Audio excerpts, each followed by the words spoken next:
माँ माँ कर रहा है, बकरी का बच्चा है क्या? अरे माँ, मजाक छोड़ो। मुझे फाइनली वो मेन चौराहे वाली दुकान मिल गई है। अब देखना, आपका बेटा दुगनी स्पीड से पैसा कमाएगा। उफ़, ये क्या? मेरी ऑनलाइन मेकअप क्लास चल रही है।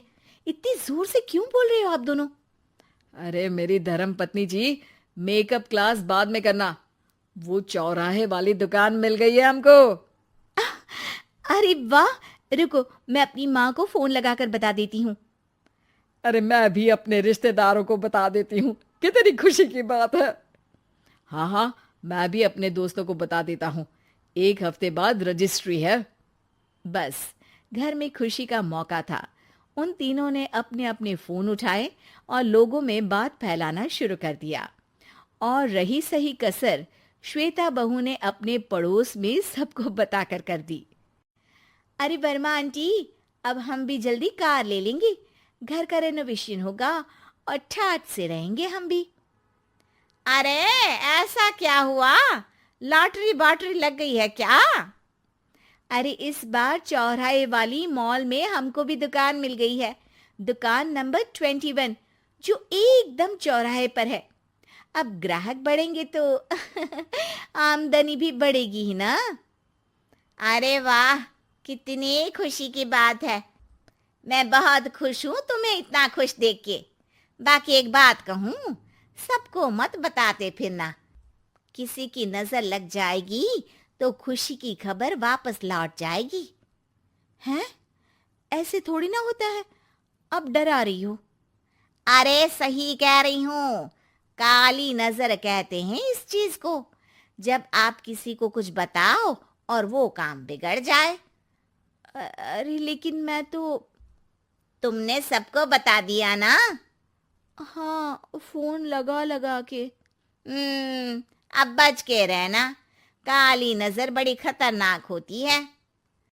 श्वेता इतनी खुश रहती है कि वो वर्मा आंटी की बात पर ध्यान ही नहीं देती, जबकि पड़ोस में और भी लोगों से खुशी की खबर शेयर करती रहती है। अगले दिन राजेश बहुत दुखी होकर घर आता है। अरे बेटा, क्या हुआ? मुंह क्यों सूजा हुआ है? मधुमक्खी ने काट लिया क्या? माँ, वो दुकान किसी और के पास चली गई। किसी ने ज्यादा भाव लगा दिया। अरे पर बात तो आपसे हुई थी ना उस दुकान वाले की। हाँ, आज मैं टोकन अमाउंट देने गया था, तब मुझे पता चला। कोई आकर सुबह मुझसे पहले ही ज्यादा अमाउंट दे गया। हम्म, काली नजर। क्या?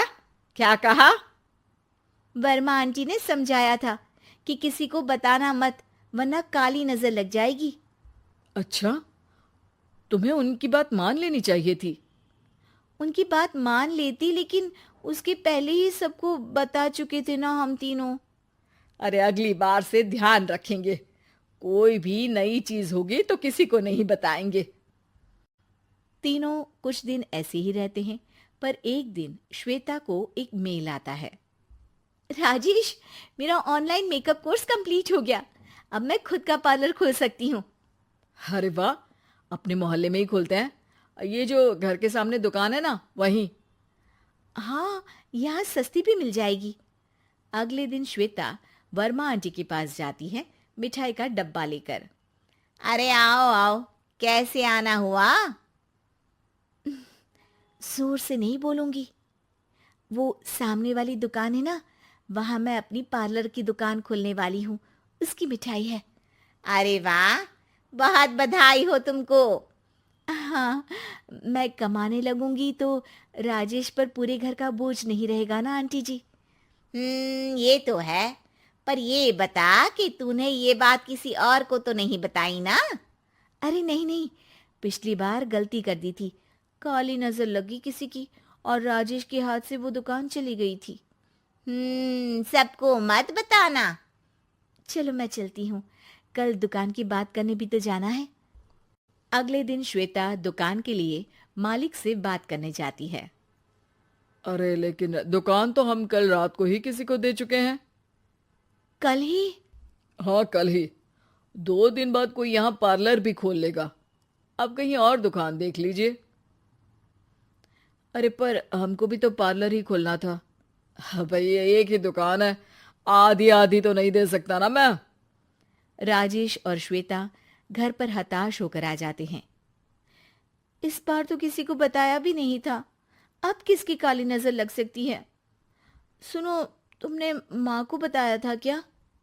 अरे कैसी बात कर रही हो, माँ की नजर थोड़ी ना लगेगी। पक्का तुमने किसी को नहीं बताया था ना? सिर्फ वर्मा आंटी को बताया था, उन्होंने ही मुझे किसी को नहीं बताने को कहा। अरे यार तुम भी सही हो, मेरी माँ को नहीं बताने को कह रही हो, पर वर्मा आंटी को बताना तुम्हें जरूरी लगा। अरे वर्मा आंटी ने ही तो काली नजर के बारे में बताया था ना, वो हमेशा हमारा भला ही तो चाहती है। मेरी माँ भी हमारा भला ही चाहती है। अरे पर चिल्ला क्यों रहे हो? बात नहीं कर सकते क्या आराम से? नहीं आता वो आराम से बात करना, और करना भी नहीं चाहता हूं मैं।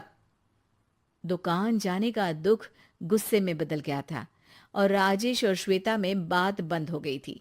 2 दिन बाद मोहल्ले में पार्लर का इनॉग्रेशन हुआ, जिसमें मोहल्ले के सभी लोगों को बुलाया गया, पर श्वेता, राजेश और माँ नहीं जाते। माँ अंदर आ जाओ, क्या देख रही हो? अरे नया पार्लर देख रही हूं अपने आंगन से। देखो, माँ को दूसरे का सुख देखने में कितना मजा आ रहा है, मेरा दुख नहीं दिख रहा इन्हें। यहाँ मेरा पार्लर भी तो हो सकता था। अरे चुप रहो यार, हर बात में लड़ाई क्यों ढूंढ रही हो? राजेश और श्वेता फिर बहस करने लगते थे। तभी माँ ने दोनों को बाहर बुलाया। अरे जरा देखो तो दुकान चलाने वाले का बोर्ड पर नाम क्या लिखा है? श्रुति वर्मा। गाड़ी निकाले बेटा, हमें कहीं जाना है। काली नजर का इलाज कराने? राजेश अपनी बाइक निकालता है। तीनों ट्रिपलिंग कर रहे हैं। माँ राजेश को उस मॉल वाली दुकान पर लेकर जाती है जहां राजेश अपनी दुकान खोलने वाला था। यही दुकान लेना चाहता था ना तू? हाँ, पर इनको भी दुखी करने लेकर आई हो क्या यहाँ पर दुकान दिखाकर? वहां काफी नहीं था? अरे श्वेता थोड़ा सब्र रख, अभी पता चलेगा कि हम यहाँ क्यों आए हैं। बता, इस दुकान चलाने वाले का नाम क्या है?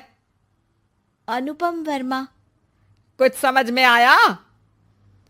वो दुकान वाली श्रुति वर्मा, ये दुकान वाला अनुपम वर्मा, और हमारे पड़ोस में हमने उस दुकानों के बारे में बताया किसको था? अब वर्मा आंटी को। मतलब वर्मा आंटी ही हमारा काम बिगाड़ रही है?